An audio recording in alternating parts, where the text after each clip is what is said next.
Oh God. Alright guys, it's Saturday. It's already 6:10 and it's cold. I don't like it being cold like this. Shoot. I mean, it's probably not cold like where you're from in Canada or the Midwest or East Coast, but for me it's cold. The wind's blowing, that's what makes it cold, you know. Got a little sunshine, got some high clouds, but the wind's blowing cold.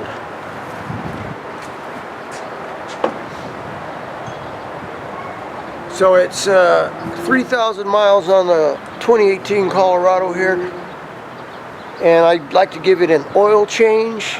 It could go longer, but since it's a new engine and it's breaking in, you know, I think it'd be a good idea to change the oil at 3,000 miles. So my big issue is getting an oil filter. I went to AutoZone, I went to O'Reilly's, nobody had the oil filter for this thing. So I ended up going to the dealer and getting the oil filter. But I was thinking, why couldn't I use a older Chevy Colorado filter with a 3.6 V6 engine, right? So I looked into that. I think a 2016. I was at the auto parts store, and you go through the application book, you know, and they only go up to like 2016. Well, I get the number off of that, right?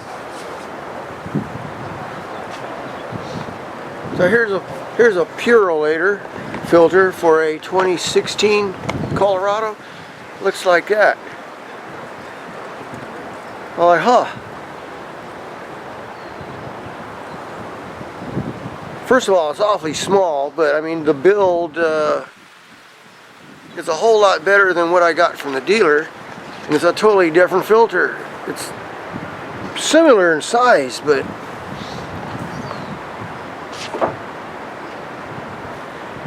now I had made a video earlier before I changed the filter, showing you the new one from the dealer, a Delco filter, but heck, camera ran out of memory midway, you know. A couple minutes into it, I got, holy cow.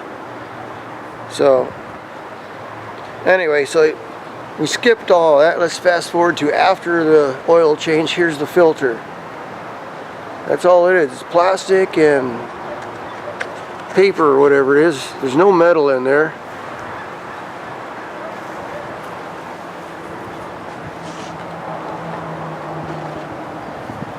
Totally different than the older Colorado filter.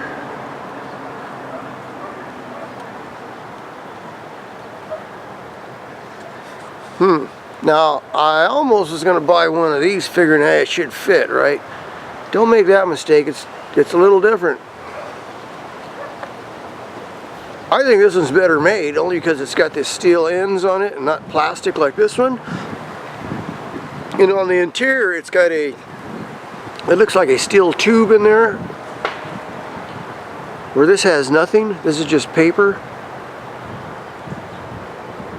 You know, and the steel tubes to keep the paper filter from collapsing under the pressure or expanding. Either way, I don't know which way the oil goes, in the middle or in the top or not the bottom, who knows. But it's the whole idea behind that. You don't want the pressure on the outside to collapse the filter, or if the pressure's on the inside, to blow it out, right? So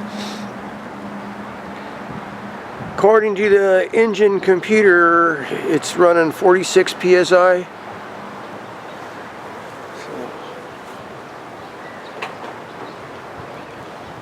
So that's all I wanted to share with you. Don't think an older filter is going to fit in the 2018 Colorado. It's different. I'm glad I went to the dealer and got this, but yeah.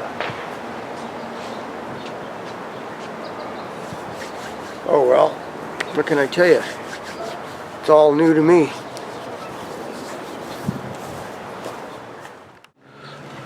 Alright, since I'm changing the oil, I'm also going to change the rear differential oil. Now, according to the owner's manual, this takes a just regular 75/90 gear oil. So that's what I got. I got some mobile one for this. It doesn't take LS, and the good thing is it has a plug on it, so, and it's got a drain plug and a fill plug, so I don't have to pull the cover off like on the Bronco. The reason why I'm changing this is because the gears are now broken. Yeah, look at that oil.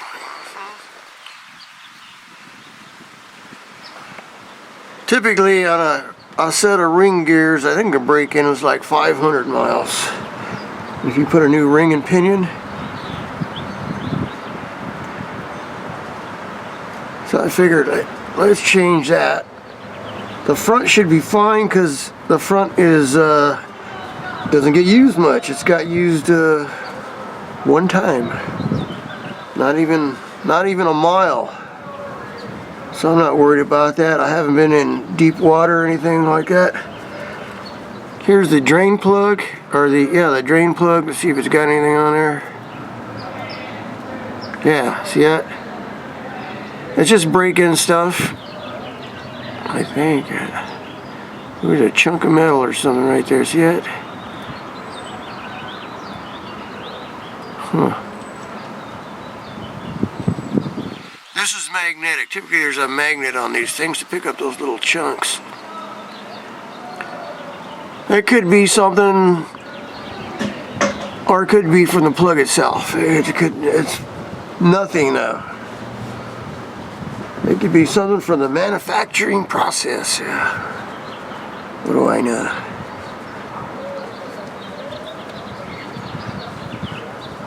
So there, once I do this, you should be good for a lot of miles. Yeah. Mucho miles. So this isn't necessary. You could let it go, but you know, this is just me. Some people never change this stuff.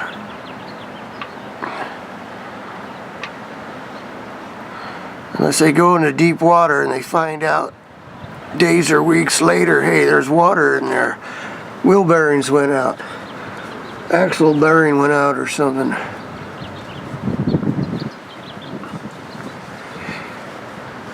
Now, I've had comments before on doing this on my other trucks. People say, oh, you have to pull the fill plug out, or it's going to drain better if you pull the fill plug out first. Huh? I don't think it matters. And the reason why it don't matter is because this is vented. It has a vent.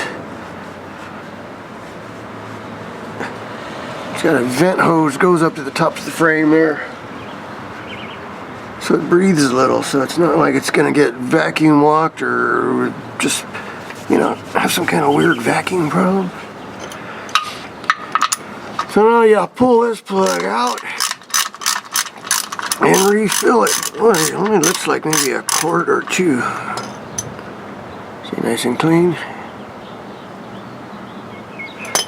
So there's to it. So I got some mobile one. I'll just squeeze the bottle into the hole till it starts to overfill a little bit, and then we'll plug it back up again. It's plugged. That's all, folks.